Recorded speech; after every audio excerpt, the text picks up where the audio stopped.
বিজ্ঞানের এই পৃথিবীতে প্রত্যেক দিনই নতুন নতুন কিছু ডিসকভারি হতে থাকে। যেভাবে কোনোদিন আমরা এক নতুন এলিমেন্ট খুঁজে পাই কিংবা নতুন কোনো জীব আমাদের নলেজের মধ্যে আসে, অথবা কোনোদিন এমন একটা গ্রহ সম্পর্কে আমরা জানতে পারি যেখানে হয়তো মানুষও বসবাস করতে পারে। আসলে আমাদের টেকনোলজি এত অ্যাডভান্স হয়ে গেছে যে আমরা মনে করি যে আমরা পৃথিবীর সমস্ত রহস্যের সমাধান করে ফেলেছি, কিন্তু আসলে আমাদের এই পৃথিবীতে রহস্যের কোনো শেষ নেই।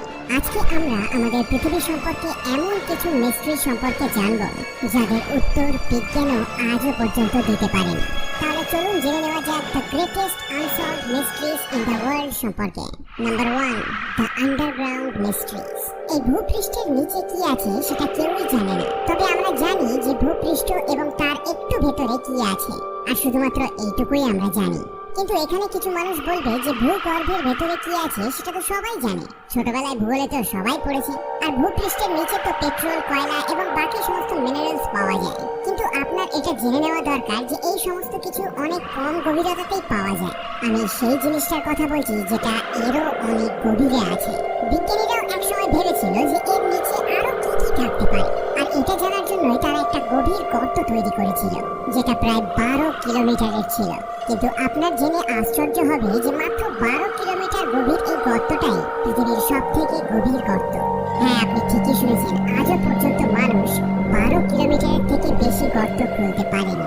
এই গর্তটার নাম হলো কোলা সুপার ডিপ বোরহোল। এটা আছে রাশিয়াতে। আর এটা জেনেও আপনি অবাক হবেন যে এই গর্তটা খুলতে প্রায় 26 বছর সময় লেগে গিয়েছিল।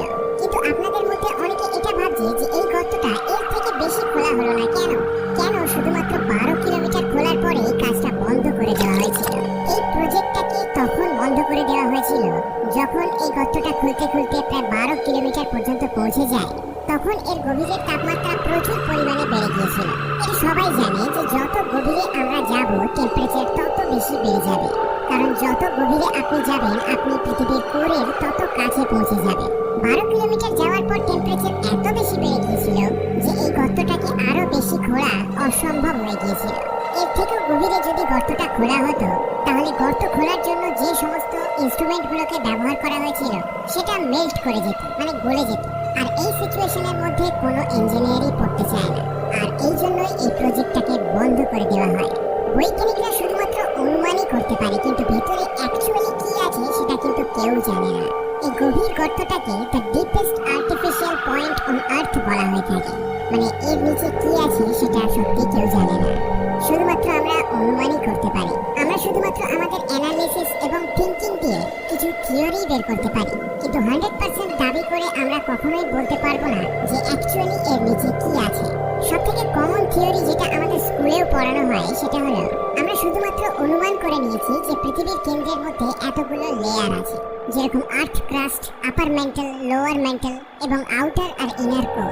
তবে এর সম্পর্কে নতুন নতুন ডিসকভারি হতেই থাকে, আর প্রত্যেকবারই আমরা কিছু একটা নতুন জানতে পারি। 2014তে এরকম একটা ডিসকভারি হয়েছিল।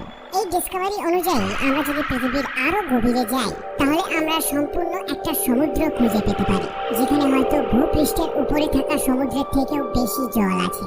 আমি জানি না এই জিনিসটা কতটা সত্যি বা মিথ্যে, তবে একবার কল্পনা করে দেখুন আন্ডারগ্রাউন্ড ওশেন। আপনাদের মধ্যে অনেকেরই এই কথাটা বিশ্বাস হবে না, আমারও সেরকম একটা বিশ্বাস হয়নি। কিন্তু নেচারের উইকলি জার্নালে যখন এটা পাবলিশ করা হয় তখন ব্যাপারটাকে একেবারে উড়িয়ে দেওয়া আমাদের ঠিক হবে না। তো যদি এখানে জল থাকে তাহলে জীবন নিশ্চয়ই আছে, কারণ জলই জীবন। যেখানে জল আছে সেখানে জীবন নিশ্চয়ই আছে। মানে সেখানে হয়তো আমরা অদ্ভুত কিছু ক্রিয়েচার দেখতে পাবো যেগুলো সাধারণ সমুদ্রে আমরা দেখতে পাই না। কেউই জানে না আসলে পৃথিবীর গভীরে আসলে আছেটা কি। Number 2, unexplored caves. এটা একটা খুব কমন ফ্যাক্ট যে পৃথিবীর প্রায় 95% সমুদ্রই এখনো আনএক্সপ্লোরড। সুদূর সমুদ্রে এমন কিছু পার্ট আছে, এমন কিছু জায়গা আছে যেখানে মানুষ এখনো পৌঁছতে পারেনি। এটা একটা খুব কমন ফ্যাক্ট।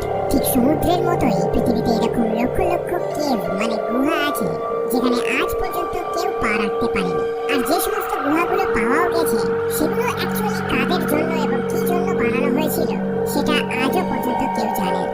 ন্যাশনাল জিওগ্রাফিক্সের একটা রিসার্চে তারা বলেছিল যে একেবারে সমুদ্রের মতোই পৃথিবীতে প্রচুর এরকম গুহা আছে যেগুলোকে এখনো এক্সপ্লোর করা হয়নি।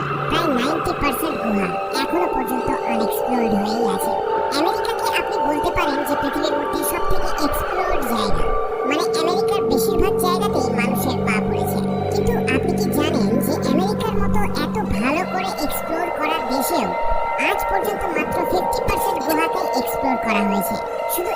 ফ্যাক্ট থেকে আপনি বুঝতে পারছেন যে পৃথিবীতে আরো কত রহস্যময় গুহা আছে। আর একবার ভাবুন যে সেই সমস্ত গুহাগুলোতে কিরকম কিরকম অদ্ভুত ধরনের ক্রিয়েচার থাকতে পারে। নাম্বার 3, ফরমেশন অফ মুন, মানে চাঁদ কিভাবে তৈরি হয়েছিল। চাঁদকে আমরা ছোটবেলা থেকেই জানি রাতের আকাশে দেখতে সুন্দরও লাগে, কিন্তু একটা প্রশ্ন আছে যেটার উত্তর এখনো সঠিকভাবে কেউ দিতে পারেনি। সেটা হলো যে এই চাঁদ আসলে তৈরি হয়েছিল কিভাবে। আপনাদের মধ্যে প্রত্যেকেই কিছু থিওরি সম্পর্কে নিশ্চয়ই পড়েছে, কিন্তু আপনি এটা জেনে নিন যে সেগুলো শুধুমাত্র থিওরি। আর থিওরি তখনই বানানো হয় যখন কোনো জিনিসের এক্সাক্ট এবং অ্যাকুরেট আনসার থাকে না। চাঁদের ফরমেশনের প্রশ্নটাও ঠিক এরকম ধরনের। আমাদের কাছে শুধুমাত্র এর থিওরি আছে। চার্লস ডারউইনের ছেলে জর্জ ডারউইনও একটা থিওরি বের করেছিল। তিনি বলেছিলেন যে পৃথিবী যখন নতুন ছিল তখন কোনো চাঁদ ছিল না, আর সেই সময় পৃথিবীর যে স্পিন হওয়ার স্পিডটা আছে সেটা অনেক বেশি ছিল। ধীরে ধীরে তার স্পিড এত বেশি বেড়ে গেছিল যে পৃথিবীর একটা অংশ মহাকাশে ছিটকে যায়, আর গ্র্যাভিটির জন্য সেই টুকরোগুলো একসাথে জোড়া লেগে আমাদের চাঁদ তৈরি করে। আর যখনই পৃথিবীর সাথে সাথে চাঁদও স্পিন হতে থাকে তখন পৃথিবীর ঘূর্ণনের গতি ধীরে ধীরে স্টেবল হয়। দ্বিতীয় একটা থিওরি এটা বলে যে চাঁদ মহাকাশের অন্য কোনো একটা জায়গায় তৈরি হয়েছিল, আর কোনো এক সময় এটা পৃথিবীর কাছ থেকে পাস করছিল।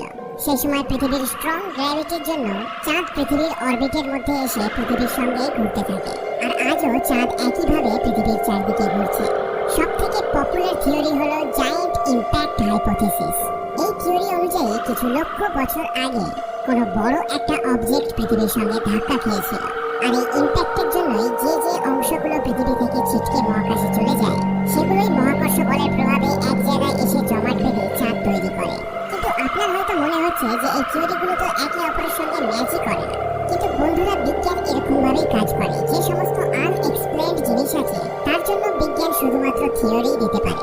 এই জন্য চাঁদ সত্যি কিভাবে জন্ম নিয়েছিল এটা একটা unsolved mystery. Number 4, undiscovered civilisation. যখনই আমরা পুরনো সভ্যতার কথা ভাবি তখন আমাদের মাথার মধ্যে মায়া সভ্যতা, ইজিপশিয়ান সভ্যতা এবং মহেঞ্জোদারো সভ্যতার কথাই মাথায় আসে। অ্যাকচুয়ালি এদের এক্সিস্টেন্সকে আমরা মেনে নিয়েছি, এই জন্য এদেরকে আমরা স্কুল কলেজের বইতেও পড়ে থাকি। কিন্তু ঐতিহাসিক এবং অনুসন্ধানকারীদের মতে কিন্তু আজও পৃথিবীতে এরকম ধরনের হাজারো হাজারো সিভিলাইজেশন আছে যেগুলোকে আমরা আজও আবিষ্কার করতে পারি, যাদের ব্যাপারে আমরা জানি না। কিছু সিভিলাইজেশন তো আজও সেরকম ভাবে আছে যেরকম ভাবে আগে ছিল। ঠিক যেরকম ভাবে আমি আগের একটা ভিডিওতে নর্থ সেন্টিনেল আইল্যান্ডের কথা বলেছিলাম, যেখানে এরকম মানুষ আজও আছে যারা বর্তমান পৃথিবী সম্পর্কে কিছুই জানে না। আজও প্রতি বছর কোথাও না কোথাও কোনো একটা লস্ট সিটি আবিষ্কার হয়ে থাকে। তার মানে আগেকার দিনে যে সমস্ত সিভিলাইজেশন এবং শহরগুলো ছিল, যেমন অ্যাটলান্টিস এবং চায়নার লায়ন সিটি, এইসব সত্যি আগে ছিল। অনেকে মনে করে যে এগুলো শুধুমাত্র গল্প কথা, কিন্তু যদি আমরা অ্যাকচুয়াল রিসার্চগুলোকে দেখি তাহলে আমরা জানতে পারবো যে এরকম হাজারো সিভিলাইজেশন ছিল যাদের আমরা আজও আবিষ্কার করতে পারি। সুতরাং আপনি বুঝতে পারছেন যে আমাদের এই রহস্যময় পৃথিবীতে সবকিছুই সম্ভব। Number 5, gravity. এবার এটা আপনাদের হয়তো অনেক সিম্পল মনে হতে পারে। আপনার মনে হতে পারে যে এটা আবার কি, মহাকর্ষ বল আবার মিস্ট্রি হতে পারে? এর সম্পর্কে তো আমরা ভালোভাবেই জানি, কত ল আছে, প্রত্যেক ক্লাসেই আমরা কিছু না কিছু এর সম্পর্কে পড়েছি। আর একে আমরা প্রত্যেকদিন ফিলও করতে পারি। যখনই আমরা জাম্প করি আমরা ঠিক পৃথিবীতে এসে পড়ি। আর এটাই সেই শক্তি যার জন্য পৃথিবী, চাঁদ এবং সূর্য নিজেদেরকে আকর্ষণ করে একে অপরের সঙ্গে তাল মিলিয়ে একসাথে বসবাস করছে। কিন্তু আসল গল্পটা হলো অ্যাকচুয়ালি গ্র্যাভিটি আসলে জিনিসটা কি, আর এটা আসলে কাজ কিভাবে করে। যদি এই প্রশ্নগুলোকে আপনি গভীরভাবে দেখেন তাহলেই আপনি আমার এই প্রশ্নগুলোর পয়েন্টটাকে বুঝতে পারবেন। আর তা নাহলে আপনার মনে হতে পারে এর মধ্যে কোনো সেন্স নেই, আমি ননসেন্স কোনো কথা বলছি। এই পৃথিবীতে বহু বৈজ্ঞানিক আছে যারা মনে করে যে গ্র্যাভিটি মানে মহাকর্ষ বলের যে কনসেপ্টটা আছে সেটা মানুষই বানিয়েছে, এটা এক্সিস্টই করে না। তবে গ্র্যাভিটি এত কমপ্লেক্স আর এত কনফিউজিং কেন? এই পৃথিবীতে 4টে ফান্ডামেন্টাল ফোর্স অফ নেচার আছে: electromagnetic force, strong force, weak force আর গ্র্যাভিটি। গ্র্যাভিটির জন্যই এই সম্পূর্ণ ব্রহ্মাণ্ড এক জায়গায় আছে। কিন্তু আপনি কি এটা জানেন যে এই গ্র্যাভিটি এই ফান্ডামেন্টাল ফোর্সগুলোর মধ্যে সবথেকে দুর্বল ফোর্স? আর এই জন্যই গ্র্যাভিটিকে একটা মিস্টিরিয়াস ফোর্স মনে করা হয়। বৈজ্ঞানিকরা এটাও জানে না যে আসলে এই গ্র্যাভিটি কোন জিনিস দিয়ে তৈরি। কিছু মানুষের মনে হতে পারে যে এই প্রশ্নের কোনো সেন্স নেই, কিন্তু যদি আপনি এই প্রশ্নের ডিপ স্টাডি করেন তখন আপনি বুঝতে পারবেন ব্যাপারটা আসলে আমি কি বলতে চাইছি। অ্যাটমস আর মলিকিউলের গ্রাউন্ড লেভেলে গ্র্যাভিটি একেবারে আলাদা রকম ভাবে কাজ করে। ভাবে কাজ করে আপনার হয়তো মনে হতে পারে যে আপনি অন্য কোনো ডাইমেনশনে চলে এসেছেন। তবে যাই হোক, এই কোয়ান্টাম ফিজিক্স আলাদাই একটা টপিক। আপনি হয়তো অন্য কোনো ভিডিওতেও দেখে থাকতে পারেন যে পৃথিবীতে এরকম অনেক জায়গায় আছে যেখানে গ্র্যাভিটির ল কাজ করে না। তবে ফান্ডামেন্টাল প্রশ্নটা কিন্তু থেকেই যায় যে এই গ্র্যাভিটি আসলে কি জিনিস দিয়ে তৈরি, আর এই প্রশ্নটাই আসল রহস্য। তো বন্ধুরা, আজকে এই পর্যন্তই। ভালো লাগলে লাইক, শেয়ার আর কমেন্ট করতে ভুলবেন না। আমার ফেসবুক এবং ইনস্টার লিংক নিচে দেওয়া আছে, চাইলে ফলো করতে পারেন। আর ভিডিওটা ভালো লাগলে লাইক, শেয়ার এবং কমেন্ট